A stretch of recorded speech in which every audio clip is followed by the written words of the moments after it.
Assalamualaikum warahmatullahi wabarakatuh. Salam literasi. Perkenalkan, nama saya Raden Diana Iradanti, pembimbing 2 SDN Cigebar. Kali ini saya akan menjawab tantangan literasi jurnalistik berbagai profesi. Hari ini saya di samping kiri saya bersama seorang perempuan yang luar biasa, berdedikasi tidak hanya di dalam rumah, tetapi beliau mempunyai peran penting dalam dunia kesehatan, yaitu berprofesi sebagai dokter. Langsung saja ya, Dokter Selvi Gusrina. Hai dok, selamat datang dokter. Terima kasih atas waktunya. Kali ini saya akan mewawancarai ibu dokter. Langsung saja ya teman-teman. Pertanyaan pertama, apa alasan ibu memilih profesi sebagai dokter? Assalamualaikum teman-teman semuanya, saya Dr. Selvi. Terima kasih sudah menyediakan ruang buat kita berbagi, berdiskusi, bercerita, berkisah tentang dunia kedokteran sedikit ya. Kenapa saya memilih profesi dokter? Saya itu lahir, kecil dan besar di Riau. Riau itu adalah salah satu provinsi di Pulau Sumatera, di mana di sana zaman dulu itu akses kesehatan itu sangat sulit sekali. Masyarakat di sana untuk memperoleh akses atau layanan kesehatan itu sangat susah sekali. Sehingga saya termotivasi untuk saya jadi dokter di daerah seperti ini. Mungkin saya punya banyak peluang untuk melawan masyarakat yang ada di sekitar ini. Sehingga ya jadilah mulai perlahan saya pupuk cita-cita saya untuk menjadi seorang dokter kelak nantinya. Apakah menjadi dokter itu sulit? Gampang susah sih ya. Sulitnya mungkin ya teman-teman dituntut untuk ini ya, punya nilai tinggi, terus dituntut untuk rajin, karena seperti yang kita ketahui kalau menjadi seorang dokter itu pendidikannya panjang ya, prosesnya lama, belum lagi pengetahuannya sudah seupdate, buku-bukunya setebal bantal. Jadi mungkin sulitnya itu adalah proses untuk mencapai menjadi seorang.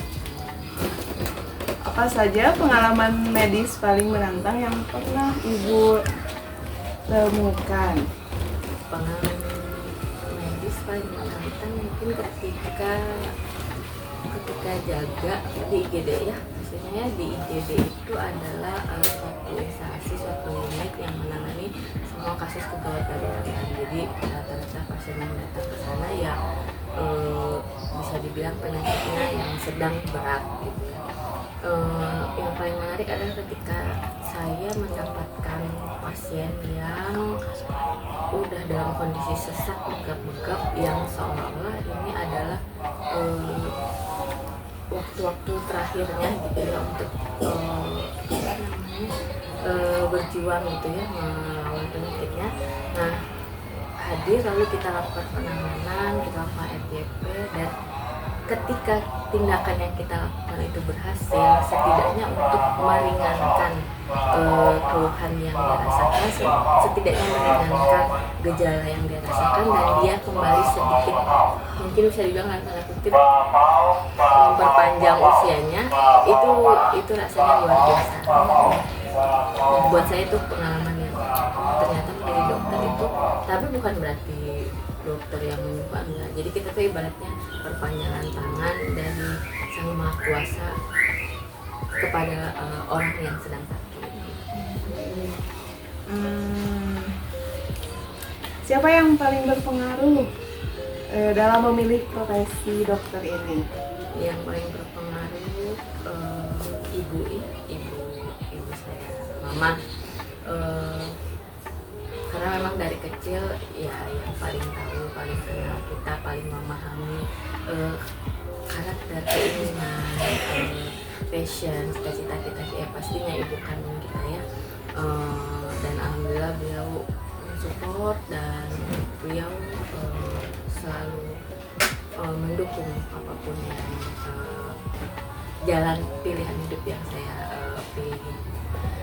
Dan langkahnya tentu tidak mudah ya, mulai dari proses, mulai dari finansialnya, mulai dari semuanya. Jadi kalau buat saya ya memang peran yang paling penting sehingga saya bisa seperti sekarang itu ya mama.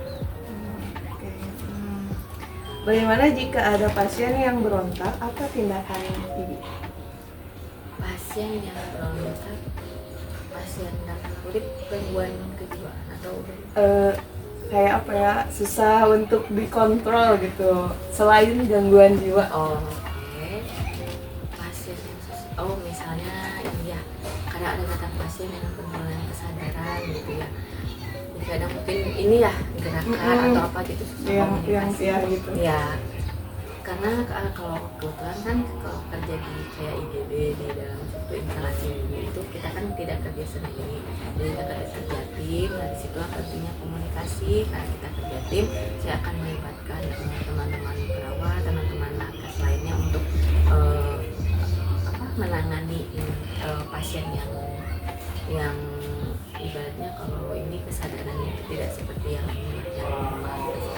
Dengan kerja tim ya biasanya bakal Bersama-sama gitu iya ya. betul. Di mana saat ini Ibu bekerja?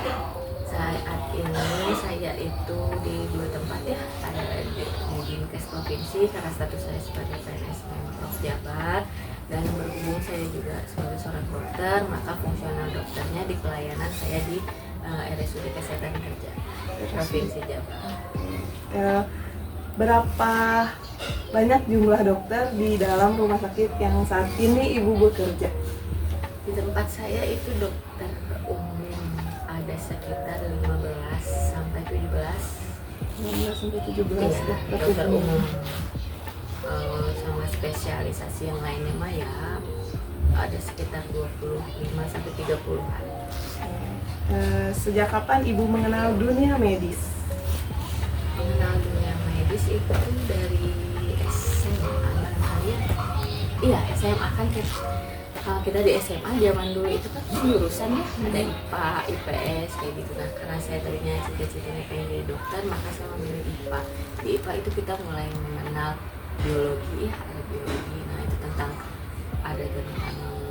organ tubuh gitu ya, tentang kesehatan, pokoknya tentang makhluk hidup gitu. Nah dari situ mulai tertarik, ternyata ya makhluk hidup seperti ini banyak yang harus kita pelajari.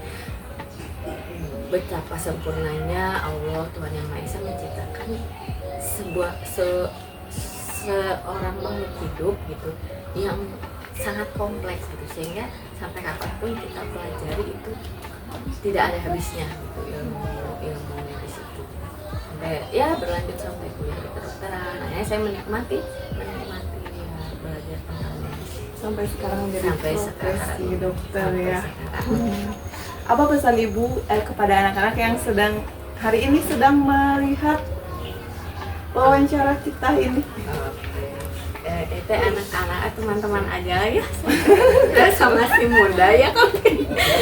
Buat teman-teman semuanya, dari sekarang pupuk cita-cita kalian setinggi-tingginya. Jangan pernah pesimis, jangan pernah ragu dengan cita-cita dan kekuasaan keajaiban Allah terhadap hidup kita gitu ya.